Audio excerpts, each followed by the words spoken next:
Ferrari. Enzo Ferrari raced for Fiat and Alfa Romeo before forming his own racing team in 1932.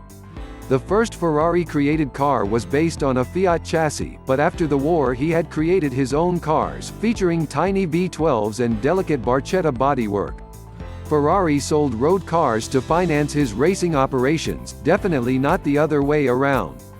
The notoriously prickly Enzo built an empire but occasionally lost talented employees, either fired or driven off, who formed other competing outfits.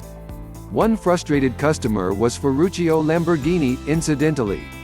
Ferrari A Circumflex S outsized personality, however, created a high-performance dynasty of some of the most valuable and fantastic cars ever built, as well as significant success in various forms of motorsport.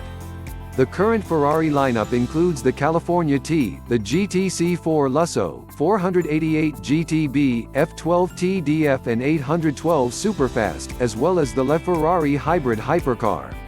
2020 Ferrari F8 Tributo. Maranello's most awarded V8, now even better. The Ferrari F8 Tributo, as its name suggests, is a tribute to its award-winning 3.9-liter 8-cylinder engine. But it's more than just a pseudonym. With the power of a 488 Pista underhood, the 488 GTB's replacement is the latest in a long lineage of Maranello-built Berlinata models. Or two-seat, mid-engine sports cars like 458 Italia or 360 Modena, just to name a pair. But before driving the F8 Tributo on Ferrari's Fiorano test track, and more importantly, unleashing its impressive capabilities, 62 miles per hour in 2.9 seconds, 124 miles per hour in 7.8 seconds, and a top speed of 211 miles per hour, I had the opportunity to experience this car on the road.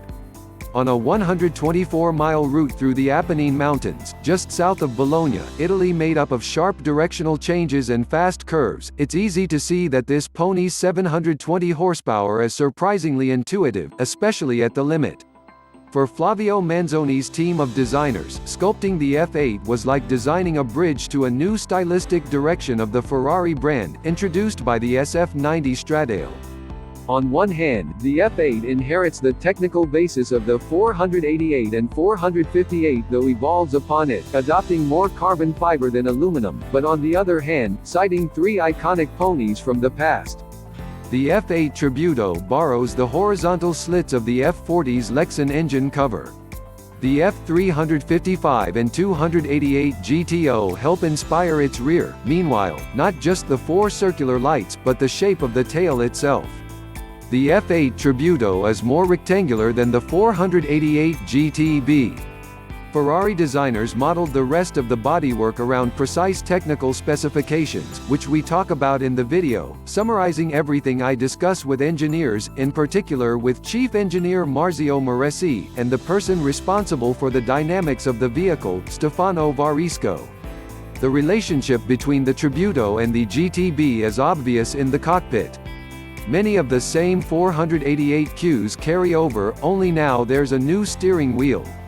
At first glance, the steering wheel looks almost ripped from the 812 Superfast or GTC4 Lusso. But this one is actually smaller, and thus, makes it easier to drive this supercar with haste. But the general communication with this car doesn't change compared to recent Ferraris. All the controls remain on the steering wheel, even the direction indicators, for example, and there are two small knobs on the side of the instrument panel that allow you to manage the two screens next to the rev counter. In front of the passenger there's a touchscreen, with which you can navigate the infotainment system or watch in real-time speed, lap times, and gear ratio even when not driving.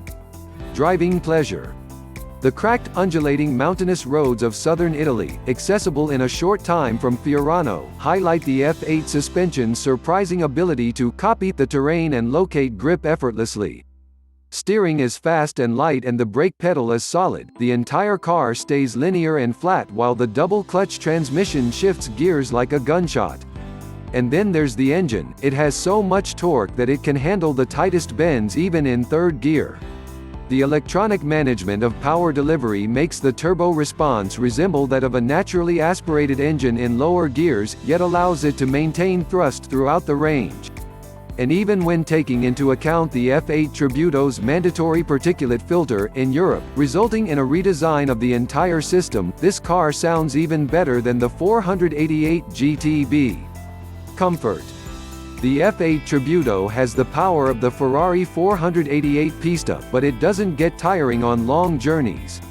We've already talked about the suspension's range of adjustability, comfort being one aspect of which, but the seats take care of the rest.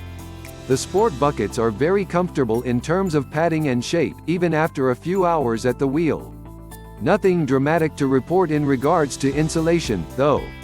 The F8 Tributo's sound deadening is in line to other sports cars in the segment. That's to say, not totally quit. But you can't complain about the front trunk space, at least, it's deep and usable, even for a long weekend. And with optional equipment, as tested, there's even a carpeted wall. Curiosities. Since Ferrari joined the New York Stock Exchange in 2015, it hired around 800 more employees.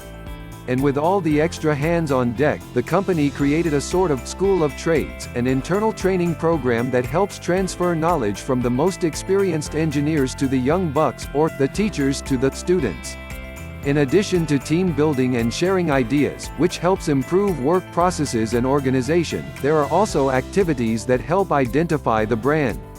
The assembly of engines is one of them. In the video, you'll find a series of operations in which I participated, such as the insertion of the pistons in the cylinders or the tightening of the heads. 2020 Ferrari F8 Tributo.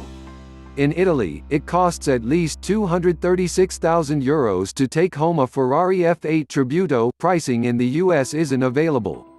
The McLaren 720S, with the same 720 horsepower, is almost €253,000, $284,785 in the US. The Lamborghini Huracan, updated with the Evo version at the Geneva Motor Show, starts at over €183,000, $261,274 in the US with rear-wheel drive, or about €207,000 with four-wheel drive. The range-topping Huracan Performante costs €240,000, $281,048 in the US. Engine, twin turbocharged 3.9-liter V8. Output, 720 horsepower, 568 pound-feet. Transmission, 7-speed dual clutch. Drive type, rear-wheel drive. Speed 0 to 62 miles per hour, 2.9 seconds. Maximum speed, 211 miles per hour. Weight, 2,932 pounds. Seating capacity, 2. Base price, €236,000. Please subscribe for more videos.